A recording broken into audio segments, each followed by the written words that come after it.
Hindi man natural na matatagpuan sa Pilipinas, may mga big cats na napapadpad dito.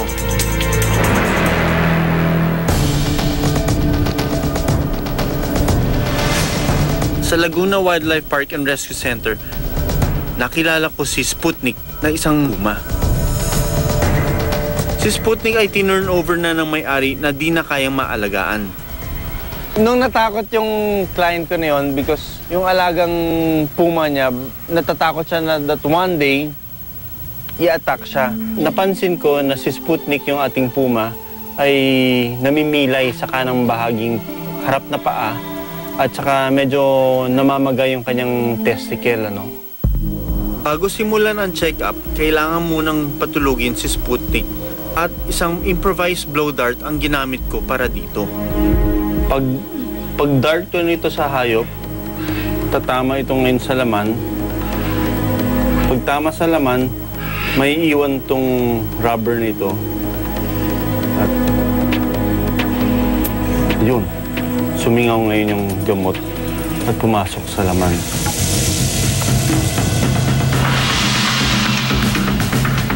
Okay. Yun, tinamaan. So, approximately around mga 15 to 20 minutes bago pasukin natin si Sputnik.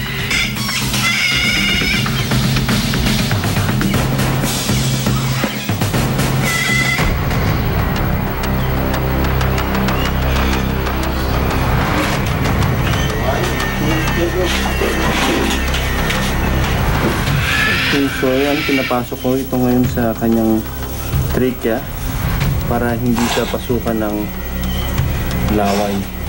Yung ilong, tenga, kung malinis naman. May nakita kong tama sa bagang niya, no? Meron siyang ulcer sa tabi ng lower left molar niya. Ayan, may sugat siya doon. So siguro ito din yung isa sa mga dahilan kung bakit may panahon na mahina siya kumain.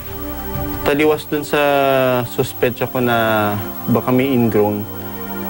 Yung kanyang foot pads, parang nagkakalyo siya dito. Ito yung suspetsa ko na dahilan ng pamimilay niya.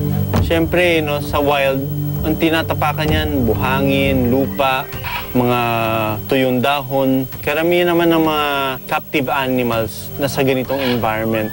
So, ang gagawin namin dito temporarily, lilinisan namin, lagyan ng petroleum gel para makatulong sa pag-moisturize ng kanilang mga pads. No? Itong kaliwa niya,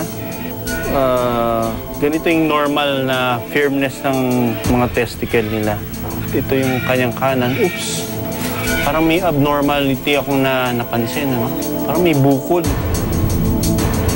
Katulad ng mga ibang domestic animals na lalaki, pag hindi sila nakaka-function, hindi sila nakaka-mate, pwedeng nagkakaroon ng infection yung kanilang prostate gland. Yung na-examine ko na lumit na yung pamamaga niya, nag-decide ako na wag nang galawin at binigyan ko lang siya ng antibiotics at saka anti-inflammatory.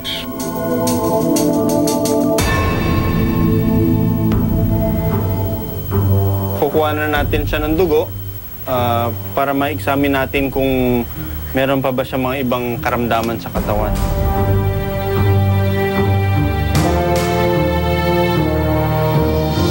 Maganda naman ang kulay niya, pulang-pula, ibig sabihin well oxygenated yung katawan niya, no? Alright, malapit na mag-wear off yung anesthesia niya. Matapos ang humigit kumulang na 30 minutos, naibalik na rin si Sputnik sa kanyang kulungan.